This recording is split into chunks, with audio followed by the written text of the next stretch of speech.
All right, let's talk about where we are. Let's take stock of where we are, given all of the elections now are over in the Republican Party. Where do we actually stand after all the hubbubaloo, the ups, the downs, the votes, the rounds, the different votes, the different rounds, 15 rounds here, only one round for RNC leader. Where actually are we? With the re-election of Ronna Romney McDaniel, as I like to remind you, as National Republican Committee Chair, the three national leaders of the Republican Party have all basically retained their positions despite all the grassroots clamor for change following a lackluster performance in 2018, 2020, and of course the midterms of 2022.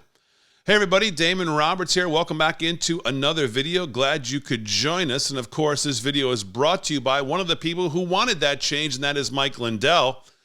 And of course, MyPillow, mypillow.com/LFS6B for all the best deals. You can use our promo code LFS6B at checkout for 10 to 60% off. And that's right.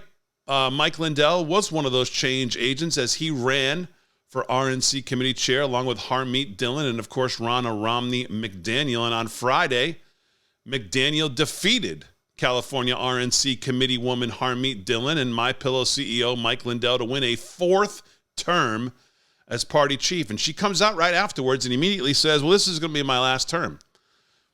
And I think a lot of us are thinking, well, then why don't you just resign now and let's not have 2 years of turmoil in 2 years of people basically trying to put roadblocks in front of you at every turn because people are fed up with you in your leadership at the RNC. So I love how these people, she wins the vote.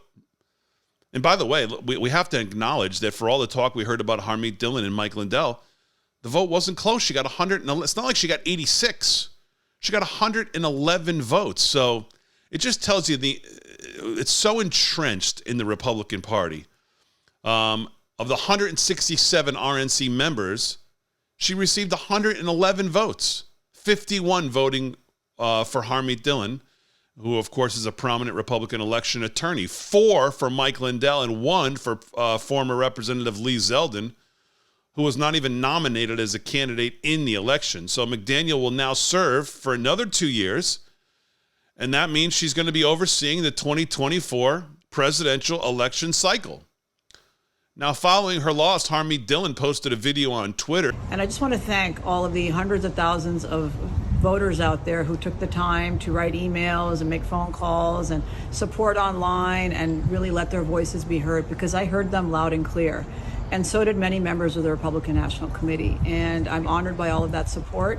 And I want to just let everybody know that this is not the end of the process. It's really just the beginning of this movement. We're going to make sure over the coming years that we continue to hold our leadership accountable at the Republican National Committee, continue to work together with the party wherever we can to make sure that we are accountable to donors, to voters, to grassroots activists, and to candidates that we're doing our best for them and most efficiently. Of course, you remember some of the reporting late last year, at the end of the year, that we brought to you from Red State about Romney McDaniel and all the spending at the RNC and what some of it went for, and it was just a total disaster. And I understand Harmeet's messaging there, but a lot of us just sit back and go, well, it's just more of the same. It's just more of the same. We keep hearing how it's the beginning of the process, it's the beginning of change, and yes, we did get some change in the House, which was good as far as leadership and how the House is going to run and how bills are going to come to the floor and how they're going to be voted on and all of that. We're going to get some great committee chairs to hopefully look into to get to the bottom of some of the things that we know we need to get to the bottom of. But listen, when you talk about leadership in the Republican Party, in the Senate, you still get McConnell. In the House, we have McCarthy, given we know the scenario around how we got him, and there is some change behind that. And at the RNC leadership, you get Romney McDaniel. So it's hard not to look at that and say, well, the Republicans just seem fine with everything. I mean, they don't think 18, 20, and 22 there was anything that was worth having to fix. They're pretty happy with leadership as McConnell continues to help the Democrats usher in all of their spending priorities and all of their policy priorities, and he'll continue to do that. McDaniel faced calls to step down after losing the House of Representatives in 2018, both chambers of Congress, and the White House in 2020. And of course, far underperforming expectations in 2022 by winning only the slim majority in the House while failing to regain the Senate. And we saw Charlie Kirk's interview with elected Florida officials and Ron DeSantis, Representative Matt Gaetz, major GOP donors from Florida like Richard Uihlein and Bernie Marcus, TV show hosts and political commentators such as Tucker Carlson, Glenn Beck, Ben Shapiro, Dan Bongino. They all endorsed Harmeet Dillon for RNC chair, and yet still it wasn't enough for the entrenched RNC 168 and the money flow that they all see from the RNC, and they voted for McDaniel. Additionally, you saw state Republican parties, Alabama, Arizona, Louisiana, and Texas, all expressed no confidence in McDaniel, called for new leadership, while the state parties of Washington, Nebraska, and Arkansas also all endorsed Harmeet Dillon. You look at the Rasmussen Reports poll of likely Republican voters conducted earlier in the week, just 15% supported McDaniel for another term, while 30% supported Lindell, 20% preferred Harmeet Dillon, and 21% were undecided, with another 15% who didn't support any of the candidates. I think that 15% of people who want to just throw their hands up at this point is probably higher. Some who didn't support McDaniel voiced their frustration on Twitter over the RNC chair election results. Arizona Freedom Caucus member and State Representative Rachel Jones tweeted on Friday, "The re-election of Ronna McDaniel was a huge middle finger to those of us who are fired up and ready to win our country back. This is why it's so important to take back our party at the state level." Oh, who's been saying that? Who's been talking about state level, state legislatures, governorships? Why I'm more interested in those? Who? Oh, that would be me.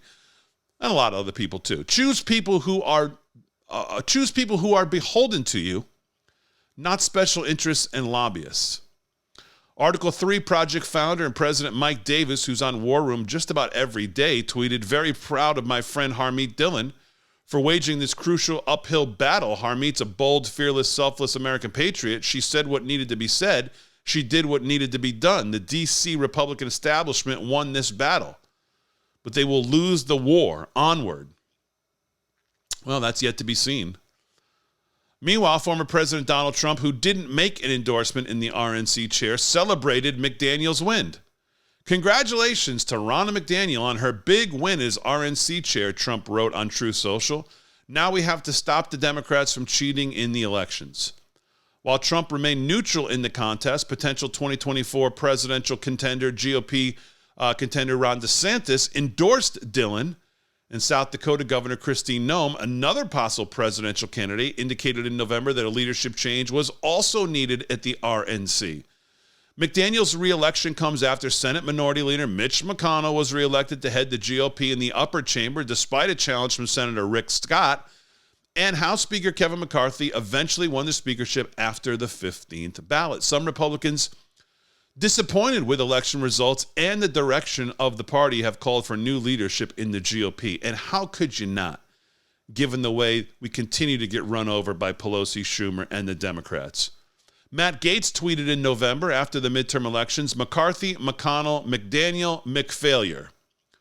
Conservative activist Rogan O'Hanley tweeted on Friday following the RNC vote, quote, "We just had the most disappointing midterm elections in decades, and somehow all the McFailures kept their jobs. They sabotaged MAGA firebrands and failed to fix election fraud. But the only thing we can do now is focus on 2024 and put so much heat on the McFailures that they perform. Game on." Trump, former Congresswoman and GOP presidential candidate Michelle Bachmann, and Representative Ralph Norman, who's from South Carolina, expressed their distaste for McConnell earlier this month. Well, how could you not? Noting that his time to leave leadership has come. Well, it came a long time ago. He's been the worst thing to happen to us in the Senate and the worst thing to happen to the Republican Party. He's the biggest debt creator we've ever seen. He gets in front of Rhino candidates. He gets behind Rhino candidates. He gets in front of MAGA First America candidates. Sticks his fat face into races where it doesn't belong. We see it all the time from McConnell. He's the worst. Quote, "The big problem the Republican Party has is Mitch McConnell," Trump told Just the News, suggesting that the senator's history of big spending and family ties to China will undercut the messaging that House Republicans have mapped out for 2023. And that's a fact. That's an absolute fact. He's done it for his entire career. There's no reason to think he'll stop now. Plus, we know he has Trump derangement syndrome to the nth degree. There's no distance when it comes to Trump between McConnell and Liz Cheney and Adam Kinzinger. No space, no difference at all. Quote, I don't think Mitch McConnell understands that his time is over, Michelle Bachmann told John Solomon Reports podcast. And people don't want his kind of back-scratching politics, big spending politics. People are done with that. And I would hope, with all due respect, that Mitch McConnell will just recognize that and leave. Well, there's fat chance of that. I think even to leave now in his term would be wise, and to hand the reins over. And Ralph Norman agreed. His time has come and gone, he told Just the News, No Noise TV show. Mitch McConnell is a problem that's standing in the way of America being great again, and Donald Trump is exactly right, and others. And, well, that's exactly right. Likewise, during the election for House Speaker earlier this month, many House Freedom Caucus members resisted voting for Kevin McCarthy, saying they were seeking a candidate who would prevent the passage of another massive spending bill loaded with earmarks. After 14 ballots, 15 of the conservative GOP holdouts switched to vote for McCarthy. 6 voted present.